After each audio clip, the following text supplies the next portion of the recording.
Mm-hmm. Hey, podcasters. We're here, the ladies of Rewatching Wine. And I'm Rhea in the dock in the car. Treva. Champagne. And Lynn. And we are here to bring you our book to movie adaptation of Pieces of Her. Of Her. Yes. It was written by one of our favorite authors. I know it's one of my favorite, and Treva, because Treva put me on to it. But it's written by Karin Slaughter. It's her first book to movie adaptation. Book was written in 2018, and this is my pick. I'm so glad you picked Karin, Lynn, because she is one of my favorites. You downloaded one book, and I just hit the road running and fell in love with her writing. Yeah. So do you want to talk about the wine before we jump into the book? Yes. So today we are reviewing Tolosa, I guess. I don't know. It's a Syrah. And I normally am not big on Syrah, but I was recommended this by one of my friends who, he's not a sommelier, but he works in like the industry for years. And it's one of his favorite bottles of wine because it's full bodied and has this like raspberry undertones, really delicious. Mm-hmm. So I purchased a bottle from him and I'm drinking it. So it's good. Random. Can you just pronounce it again? Because Rhea said Ciroc, and I just... No, I didn't. I said Syrah. Oh, okay. I thought you said Ciroc. I was like, no. Let's stick with the wine. I'm not that bad. We're not venturing to liquor yet. I want to become a sommelier just to say I'm a sommelier, just to say the word. Talk about there's only like 180 in the world because it's that hard to actually become an official, like... Listen, don't give me no challenges. I got enough on my plate. I thought about it myself. I saw a class load. There's a whole program in San Francisco, and I've looked it up. I looked up the cost. I've looked up how long it would take you to get through it. Like, I've already researched it because I was pressed. Can't put that on my plate right now either. But if anybody else wants to do it, like, let's go. I swear to God, don't give me nothing else. I'm going to say no. Why, not that. My head would literally explode. Right. Although I may take the classes just to be more intelligent about it, but I don't think I can reach that level of certification because it is a lot. Right. Yeah. Just they make the name so fancy that you want to. I know. First of all, for Treva to say, I'm just going to take it to learn and not get the certification. Who are we talking to? Who are we talking about? We're on degree number what? Right. This ain't even possible. Right. Exactly. Okay, so anyway, let's talk about the book. So I am such a big Karin Slaughter fan, but this is not by far nowhere near my favorite book. This is actually my least favorite book of hers. I would agree. I think mostly because it just wasn't enough killing and blood and stabbing and blowing people up and all that other stuff that she loves to put in all her books, like in the first chapter where you cannot put the book down. Like none of that happened. And it just was like, I liked the book, but because I knew who the author was, it was a little bit of a letdown when I started reading it. I don't know how you, Rhea, you or Lynn, because I know both of y'all like Karin Slaughter, how y'all felt about it. But you know what? I felt like, go ahead, Lynn. Oh, so I was going to piggyback off what Tria was saying because I felt the same way because I was looking for it to give me that same like heart palpitation feeling from every book that I've read of hers. But I think if this was the first book that I read of hers, I might feel a bit differently because I was like, okay, it's suspenseful. The plot builds. It actually has like some parts where you're a plot twist, you know, how they always has plot twists in her books. But it just wasn't one of my favorites because I was spoiled from reading 15 of her other books before. So I still liked it, but it wasn't what it was or the same feeling because it wasn't on the same page as the rest of her murder, death, kill, nail you to the floor, and then find your dead body somewhere else type books. Right. I'm glad you guys said that. I'm glad you guys said that because I didn't know who Karin Slaughter was. I just knew her through you guys. When reading this book, and I'm just like, okay, why do y'all like her so much? Because I'm just like, this book is a little bit predictable to me. because I kind of figured it out at some point, even though I was lost for a minute. Eventually I was like, oh yeah, okay. I got it. So I'm glad you guys said that, because I was just like, why? So the first Karin Slaughter book that I read was Pretty Girls. And I'm going to tell you what, you need to go ahead and read that one. And then you'll see why we fell in love. Like that was some gross, crazy mess, right? Because the Tree, I started with that book also. And every book I've read from her just stays at that level. And then this one kind of dropped. And I was like, no wonder you chose it for Netflix, because the rest of the stuff you could not put on TV. There's no way.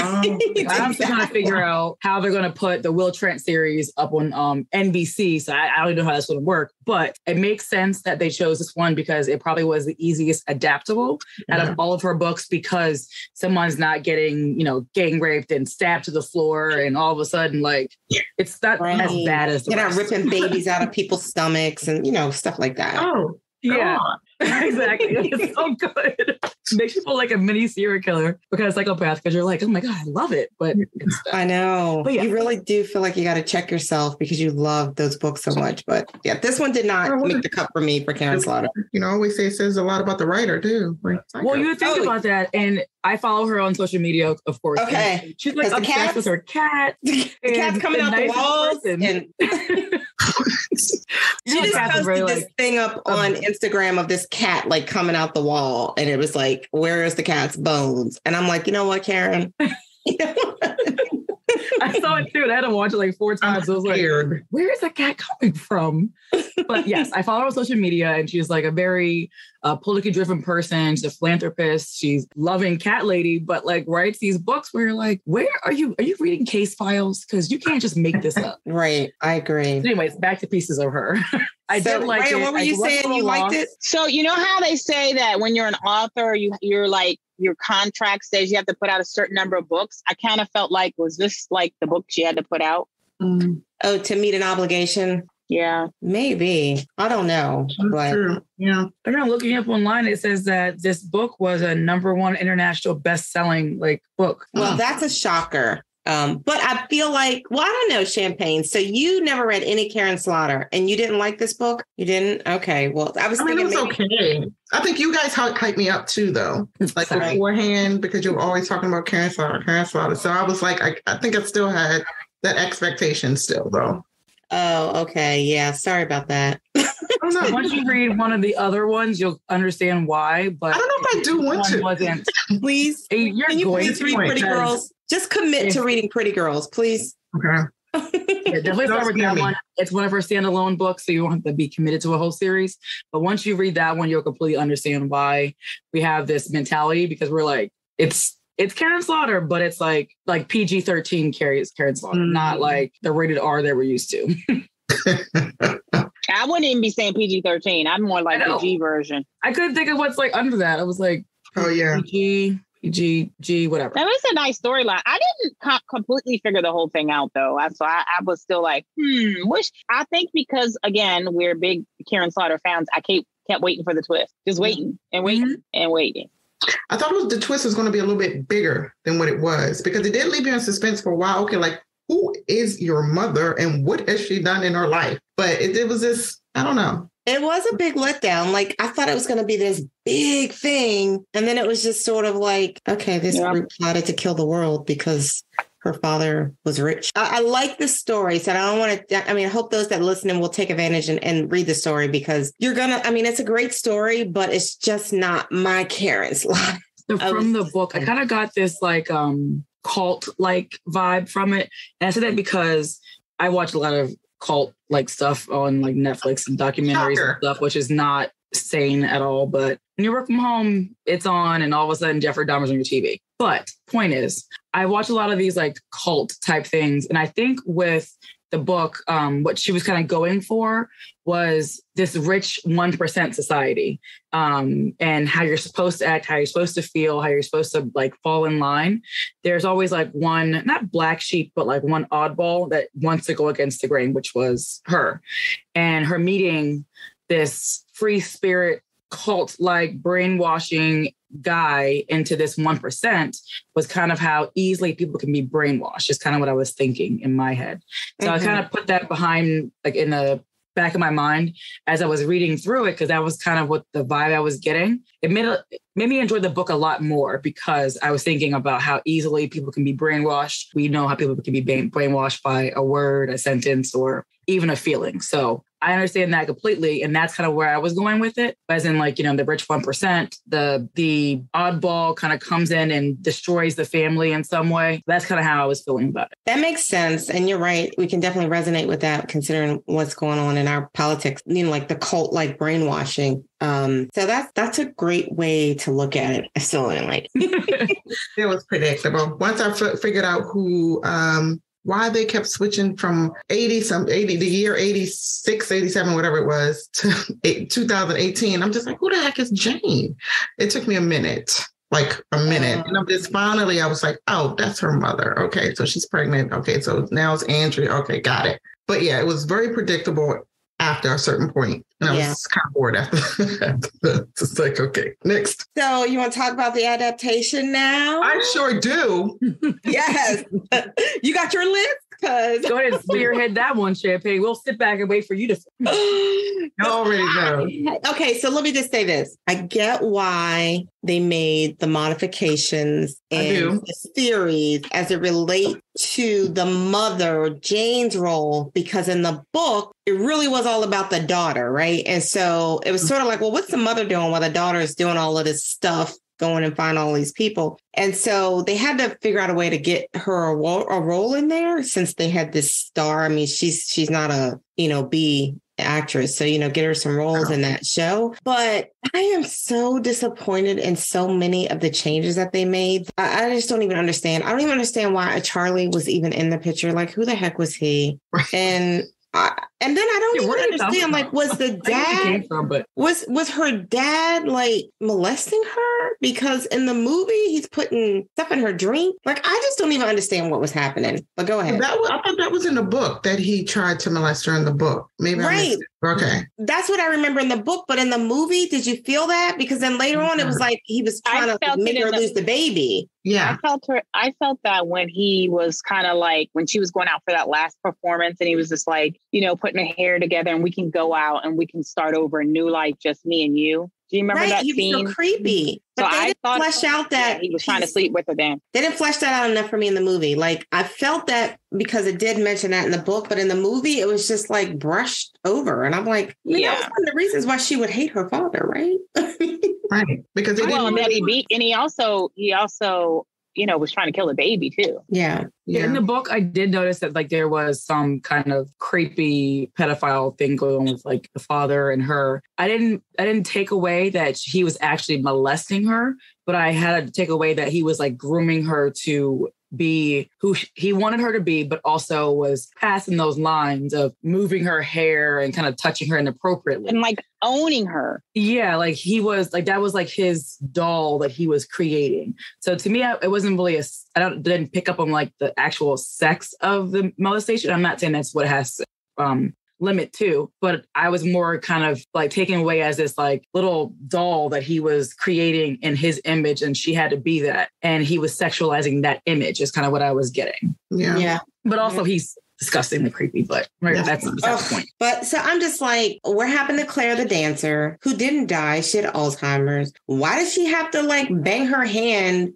to keep from playing the piano? Because that didn't happen at all. And her brother, like the movie was in the 80s. And so I thought it was so significant that the brother would die from AIDS, and then just sort of all the symbolism behind that and how people treated AIDS victims. And of course, that never happened. And then she supposedly lost the other baby because Nick beat her up. Like, Champagne, go ahead, down your list. Go ahead. But she didn't lose the baby, right? She lost one baby from Nick. Oh, originally. Yeah. In the book. Right. Yeah. But in the movie, she didn't. Like, to me, that really sealed how evil he was. He beat her so she could lose that baby. And then he was going to do it again. And she knew it, which is why she got away from him. You didn't get that from the movie at all. Not at all. No, which is I'm hooking up with my brother's friend and I'm kind of in love with him, and let me just keep his baby and run away because he's dangerous.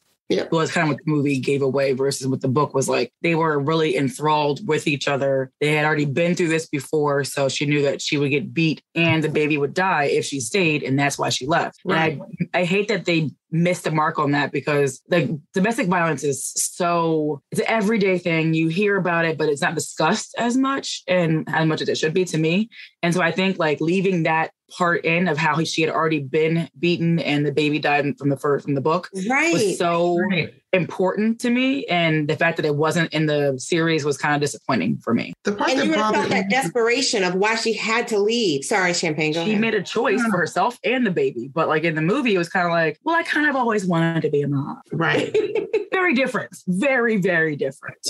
My whole issue, one of my issues was the way she acted around Nick, because she seemed like, I guess she was so bold and defiant with him versus in the book when she was just like, oh my God, I'm so in love. I'm so in love. I'll do anything you say. You can't leave me. I would die. I'm nothing without you kind of thing or whatever. But in the movie, it was almost like she was so defiant. It didn't take much for her to roll out or talk back to him or whatever the case was. But it was just totally different in the book. She was more passive to me in the book. She was a person who was head over heels in love. She could not function without this man. She didn't think her life could exist without this man. I mean, he beat her up, made her lose the baby, and then she's still with him. So it was like, you're right. It was like, it took every ounce of her to leave him. But in the movie, it was just like, deuces, I'm out. Right. Exactly. It's in the book, it was like you could feel the struggle of, oh my God, I love him so much, but oh my God, I got to leave because this is wrong what he's doing, killing all these people, killing my dad and all this stuff or whatever.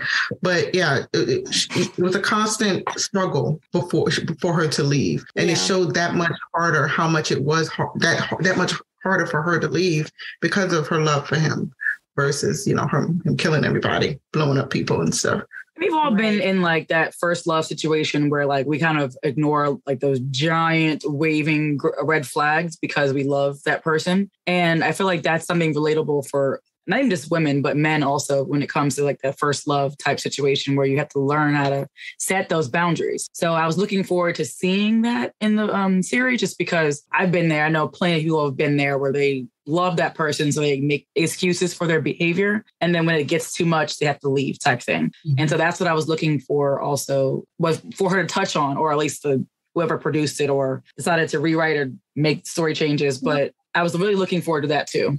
The strange thing is that I had such high hopes on the first 2 episodes. I was like, oh, this is going to do it. It's going to stay the same as the book. And to see the credits, I was in it. I was like, oh, go ahead, Karin. But then it just fell off. And what makes matters even worse is that she was the executive producer. So that is strange. I really know what she was thinking that too. And I was just like, well, wait a minute. That means she had a little bit of a say. Why did she let it go off? And I'm sorry, like the person that played the daughter, what's her name? What's the daughter's name? Andy. Andy got on my nerves so bad in the movie that Andy was the worst in the movie. And I don't mean like the acting. I hated her. I just mean her role was horrible to me in the movie. Like, you just wanted to smack her. I will say her demeanor was what was driving me crazy. But if you look at the real Laura, she was so like stone-faced like that, so serious like that too. So I was kind of thinking that she kind of overplayed the grown-up her.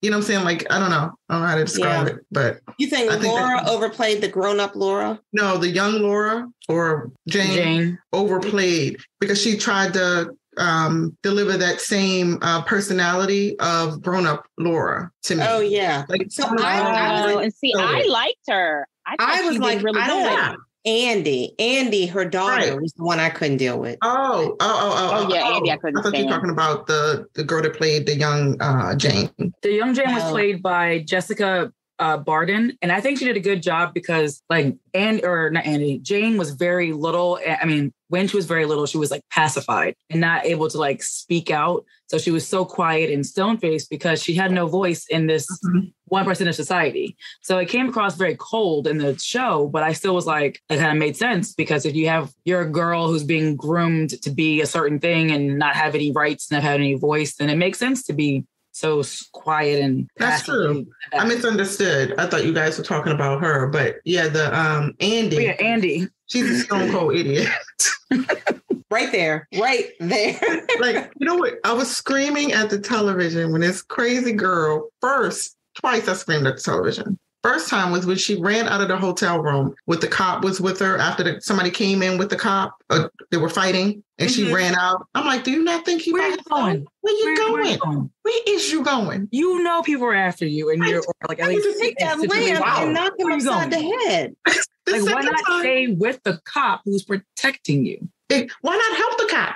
It's 2 against 1 at this point. Right? Blue. What I don't know. Second is her climbing into this trunk, y'all. I lost my entire self. I lost it completely. Like, what are you doing? Who does that? Why was that smart? Who does that? Yeah. You need to watch a few more documentaries on on Netflix to understand that you just don't you have 2 criminals and you are killing them by climbing into their trunk. Makes a lot of sense to me. Let's do it. It's like in those horror movies when you're like, don't run into the woods and the abyss. Like, it's a terrible idea. You're going to die first. Boom. And look what happened. Sure is commercials. Yeah. And it was so unrealistic. Like, they didn't see her because when they opened up the trunk, the phone rang. I mean, come on. Like, that whole trunk opening, dumb. Nice try. Like, you're going to see it. There's a whole adult body climbing into a trunk. You're going to see it. So, exactly. Comes with that. Yeah, champagne, the insurance commercials, what I thought of. And like, the killer's just why don't we get into the running car? Exactly. How about we go into this garage with all the chainsaws? Exactly. You're stupid. I laugh at the commercial to this day. Like, still, because it's so accurate. I should have known you was gonna get it, Liz. God. Yeah, you know, my mind lives at is sometimes here and there and whatever. But yes, there was some points of the series that I did enjoy. Of course, how you said it stuck with like the plot and some of the changes, like the cabin in like the woods where that she was like living in and it catching on fire. That part I was like, what am I watching right now? Like, what? How did we get here? Why?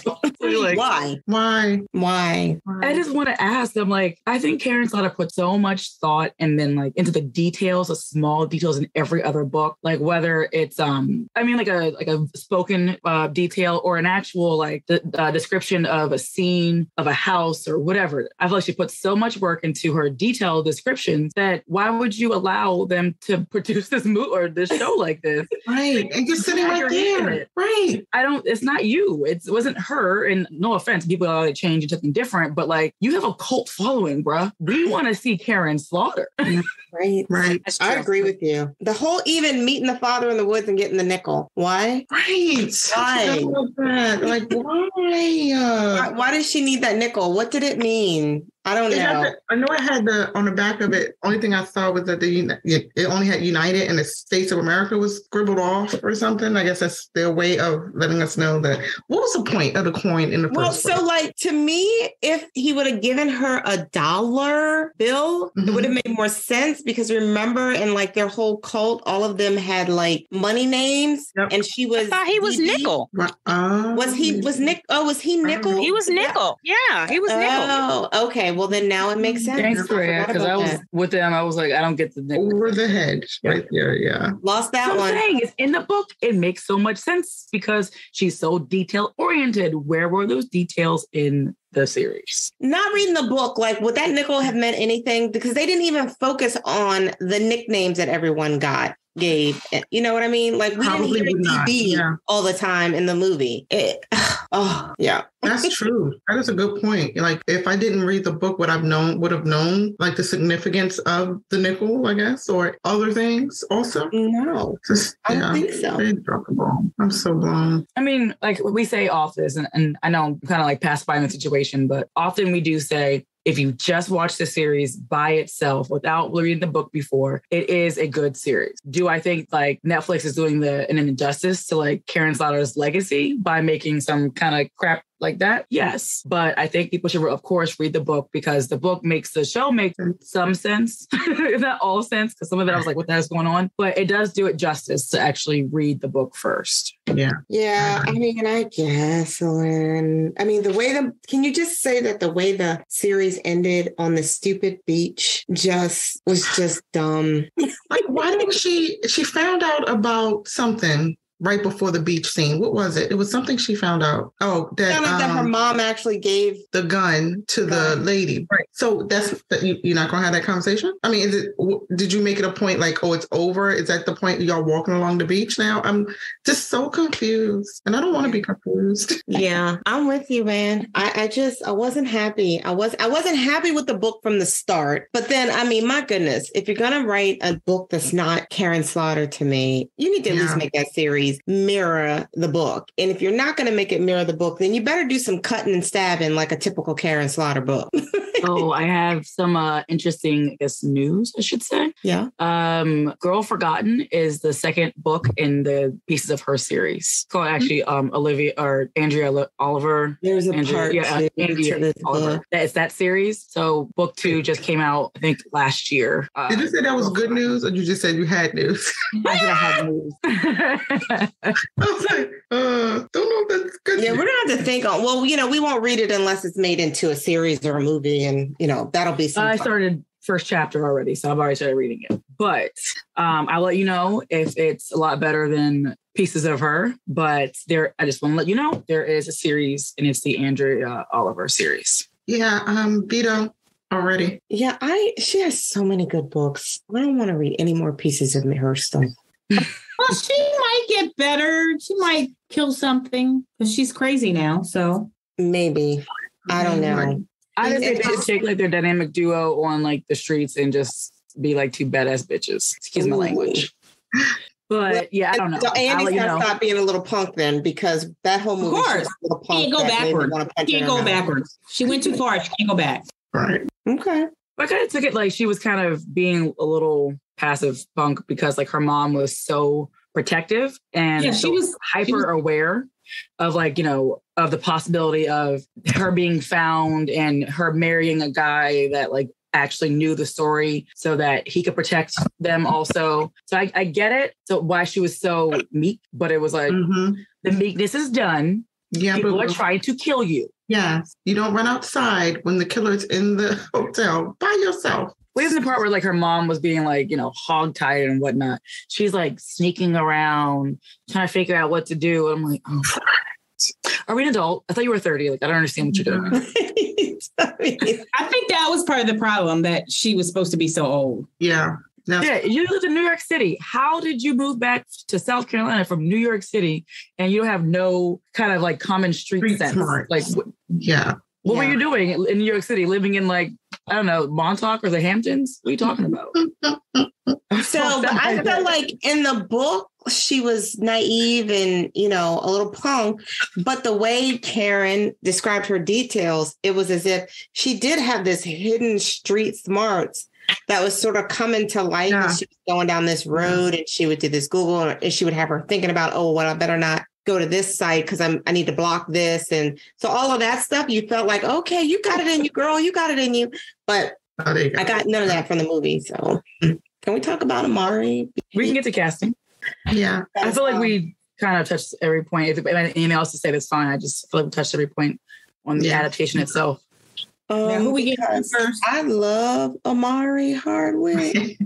I'm not sure I was loving him in this movie because I was just looking for some, James St. Patrick. I know. But Ellery was like, oh, look at Ghost. Oh, wait, let me put this up together. I was like, he has an actual name. I mean, the nerdy look, he was still sexy. I was like, okay. They couldn't have caught him in the shower just once. Once. Just once. You know why we're here. You know why you're here. You weren't hired to be clothed. You got one job. Show one job. Nice try, Amari. Next time, clothes off. Right. We need to see this tattoo, the eagle wing and all that. And we need it. Sorry. Exactly. Now, y'all talking about him. I'm talking about, what's his name? The officer. Mm-hmm. Who are you talking about? The one that was protecting Andy. Was there something? I like that relationship. Huh? Sorry, I'm looking for his name. I forgot. What you say, Treva? I said, was there something attractive about him? Yeah. He was nice. Yeah. 100%. He was Michael Vargas in the series, but he was his name is Jacob Capello. Yeah, he was cute. I can't pronounce his name. I know. I was like, look at you. I was kind of excited they got together. Yeah. And she needs somebody that will protect her he needed the damsel in distress, but they kind of bonded from it. So I kind of like that. Mm-hmm. I thought he was going to die, though, to be honest with you, in the book. I mean, in the movie. I thought he was going to die. Yeah, me too. I thought they were just going to knock him off. And then I was like, who lives from poison? Right. Okay. So I always love Toni Collette, like in everything that she does. Yeah. Oh, yes. I really love her. She has a distinct like look and features, but I feel like she's able to pull off that resting bitch face like nobody else. Like she had to be cold sometimes. And I was just like, oh, you're giving me chills. She needs like to gain 10 pounds though. Mm-hmm. Yeah, she's starting to look old around the eyes right now. Lack of weight. Yeah, it's not. Yeah, I don't think it's like please don't go get no Botox. Right. But yeah, just gain like a little bit of weight because she was looking scary to me. But she played it all day long. Great actress for sure. Yeah, I've always loved her. I was pleased by the cast. They didn't have that many people that I knew of. Of course, Toni Collette and Amari Hardwick, but like a few of the others, I was like, I don't know who you are, but I think you did a good job. I agree. Yeah. They didn't have any like protests. And usually I have a million. I'm like, I don't know why you even decided to cast these people. But this time, like, I think they did a pretty accurate job to what I had envisioned in my head when I was like reading the book. Right. Yeah. I mean, aside from the fact that they added characters that I think were unnecessary and they were not needed, it doesn't have anything to do with the acting skills. It's just like, why? Why did you add them? Right. You know, I was looking forward to this random back on the story, but I remembered something. So I was looking forward to seeing the fight between Laura or Jane and Paula. Yeah. That was the highlight of the entire story for me. Right. Mom, she's out of bullets. Yes. Right. And she's protecting her daughter. Signal. Yeah. They just, that drops. Look, I was thinking about my rating, and based on that alone, it went down. I was like, what happened to Paula? I was waiting for her to like appear in like the whole cabin scene that she was like, yeah, F your mom, she's crazy type thing. Right. She was funny. Yeah. She was all, I kind of pictured, no offense to anybody, but like trailer trash, like smoke 20 meth on the weekends and like, tries to like start trouble because she peaked in high school type thing. That's what I was looking for. I was looking for, what's her name from Ozark? Ruth? I need a Ruth. I need a Ruth. Yeah, it was like a Ruth, like less of like a bad powerhouse, more of like a tiny crackhead. It's kind of what a vision, like a messy bun that just never gets like taken down. It's always at right the top of her head. And that's what just hangs right here when she talks. Definitely. I had this vision of Paula. I did too, for sure. That was the only one I really had like a vision. A visual, yeah. Because like when she was on the phone and then when she got in person, like in the book, and then she was like screaming at her, talking about your mother this. Like I pictured like Karin, like a trailer trash Karin. Yes, 100%. Yep. I agree. I'm glad you brought that up because I forgot all about that. That pissed me off so bad in the series. I really wanted to see that fight scene. Mm-hmm. All right, well, y'all ready to rate? I'm definitely ready to rate this. Okay, so for me, that adaptation gets a half glass. I was thinking about giving it a sip, but there were some parts that were pretty accurate. So I'm giving it a half glass. Amari helped to get a half glass too. Yeah, I was about to give it a long day, but with the fight scene that I remembered at the last minute, it definitely gets a half a glass for me too. So I'm going to round it out with another half glass also because I had so many high hopes for this. And it is not even like the typical Karin thought. I get that. After reading the book, I was like, cool. It's not typically her, but it's what they chose. And so I was like, all right, hopefully they take this and like run with it in the series. Right. They dropped the baton a few times, had to restart the race. And I just feel like the 4x4 was done. So I don't know what we were watching. So I'm just going to give it a half glass also. I wish I could be like in the room when they do the next Karin Slaughter. No, you don't. Don't do that. Don't do that. Don't do that. Yes. Don't pick her. Don't pick him. But I feel like she needs like us as consultants to be exactly. Like, they all do. Consumers, we Nope. Veto. Nope. 100%. You're casting in here somebody else. Yeah. Where's the script? I need some kind of script beforehand to know what you put in there, taken out. You need the writer and the consumer for this. You do. Definitely for the cast. Not going back to Dragon Tattoo, but I'm just saying, definitely for the cast. Like this could be. I mean, it's you never gonna let it go to the adaptation critics to be like, no, this ain't it, bro. No, this ain't it. No. Or when they're really Try good, again. like Crazy Rich Asians, we can be like, this is it. This is it. That's how you do an adaptation. Exactly. Like, All right. Well, it doesn't get a full glass from us, but It's not. okay. yeah, sorry, we still love you, but do better. Not Yes. this one. Got to do better, Karen. We love you. Do better. Thank you, everyone. Thanks for tuning in. See you guys next time. Bye. Bye. How do you turn off?